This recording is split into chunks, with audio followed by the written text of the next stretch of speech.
आज हम बनाएंगे शीतला अष्टमी और नवमी की पूजा के लिए मीठे गुलगुले। जब भी हमारे यहाँ बसोड़ा की पूजा होती है, शीतला अष्टमी या नवमी आती है या फिर माता की पूजा की जाती है, तो इस गुलगुले को विशेष रूप से बनाते हैं और माता के प्रसाद के रूप में इसका भोग लगाते हैं। तो चलिए माता के प्रसाद के लिए एकदम सॉफ्ट टेस्टी गुलगुले बनाते हैं। नमस्कार दोस्तों, आपका स्वागत है आपके अपने यूट्यूब चैनल खाओ बनाओ किचन में। तो सबसे पहले हम एक बाउल के अंदर में लेंगे पौना कटोरी चीनी और इसके अंदर में 1 कटोरी दूध डाल करके चीनी को घुलने के लिए थोड़ी देर के लिए रख देंगे। आप चाहें तो दूध की जगह पानी भी ले सकते हैं और चीनी की जगह गुड़ के साथ भी गुलगुले को बना सकते हैं। तो जब चीनी अच्छे से दूध के अंदर में घुल जाएगी, फिर हम इसके अंदर सारी चीज़ें मिक्स करेंगे। तो चीनी अच्छे से दूध में घुल गई है, तो इसके अंदर हम डाल देंगे 4 चम्मच सूजी। थोड़ी सी सूजी डालने से गुलगुला जो है वो क्रिस्पी भी बनेगा। तो अब हम इसके अंदर फ्लेवर के लिए डालेंगे आधा चम्मच हरी इलायची का पाउडर और 1 कटोरी आटा लेकर के हम इसे 3 से 4 बार में थोड़ा थोड़ा आटा डालते जाएंगे और आटे के घोल को मिक्स करते जाएंगे। तो इस तरीके से इसे हमें एक लम्स रहित गाढ़ा सा घोल तैयार करना है, जैसे कि पकौड़ी का घोल बनाते हैं, बिल्कुल ही सेम तरीके से इसका घोल हमने बना के तैयार करना है। तो दूध के अंदर चीनी को घोलकर यदि आप गुलगुले बनाएंगे तो एकदम सॉफ्ट सॉफ्ट से गुलगुले बन करके तैयार होंगे। और अब गुलगुला एकदम जालीदार और हल्का हल्का बने, इसके लिए इस घोल को हम अच्छे से 7 से 8 मिनट बढ़िया से फेंट लेंगे। जैसे कि हम पकौड़ी के घोल को जितना फेंटते हैं पकौड़ी उतनी ही हल्की बनती है ना, बस उसी तरीके को हमने यहाँ अपनाना है। अगर आप ना फेंट सकते हो तो इसके अंदर 1 पिंच खाने वाला मीठा सोडा ऐड कर दीजिए, लेकिन मैं इसे पूजा के लिए बना रही हूँ इसलिए मीठा सोडा वगैरह मैं नहीं डाल रही हूँ। ये फेंटने से ही एकदम फ्लफी सा हो जाएगा इसका घोल। तो गुलगुला और भी टेस्टी लगे, इसके लिए अब हम घोल के अंदर डालेंगे थोड़ी सी कटी हुई किशमिश और बारीक काजू को भी थोड़ा थोड़ा सा काट करके डाल लेंगे और साथ में डालेंगे 4 से 5 चम्मच नारियल का बुरादा। आप चाहें तो ड्राई फ्रूट अपनी पसंद के हिसाब से, जैसे कि बादाम को चॉप्ड करके डाल सकते हैं या फिर आप थोड़ा सा पोस्ता का दाना भी डालना चाहें तो डाल सकते हैं या थोड़ी बहुत चिरौंजी भी डाल सकते हैं, लेकिन अखरोट इसके अंदर ज़रा भी न मिक्स करें, नहीं तो गुलगुले का टेस्ट अच्छा नहीं लगेगा। अब यहाँ पर हमने गुलगुले को फ्राई करने के लिए कढ़ाई के अंदर में घी लिया हुआ है और घी को हम गर्म होने के लिए आँच पर रख देंगे। और घी जब बढ़िया से गर्म हो जाएगा तो इसके अंदर हम 2 बूंद घोल के डाल के चेक कर लेंगे और घी बढ़िया से गर्म होने के बाद आँच को हम मीडियम कर देंगे। इसके बाद हम क्या करेंगे कि कटोरी में पानी में हाथ थोड़ा सा लगा करके इसके बाद घोल उठा लेंगे और घी के अंदर थोड़ा थोड़ा घोल डालेंगे, जैसे कि हम पकौड़ियाँ डालते हैं बिल्कुल ही सेम तरीके से थोड़ा थोड़ा सा घोल इसके अंदर डालेंगे।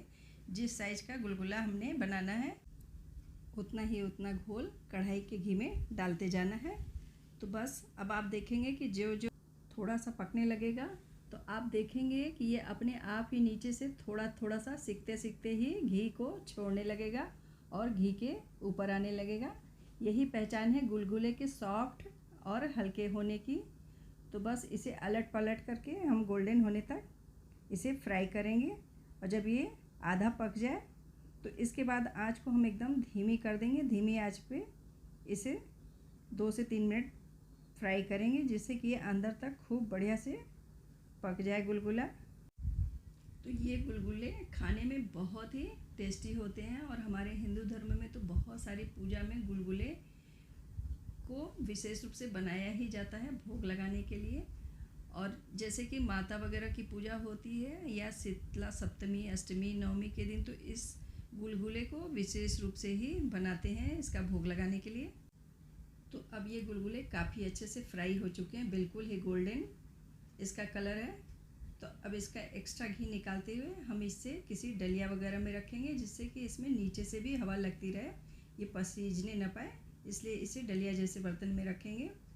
और फिर दोबारा से कढ़ाई में थोड़े थोड़े घोल को डालते जाएंगे और गुलगुले को बिल्कुल ही सेम तरीके से जैसे कि पहले तैयार किया था उसी तरीके से डालने के बाद इसे हम फ्राई करेंगे।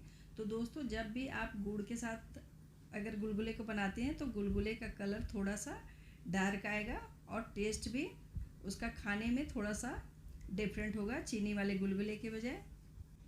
तो ये आप पर है कि आप अपनी पसंद के हिसाब से गुड़ या चीनी दोनों का ही गुलगुला बना सकते हैं।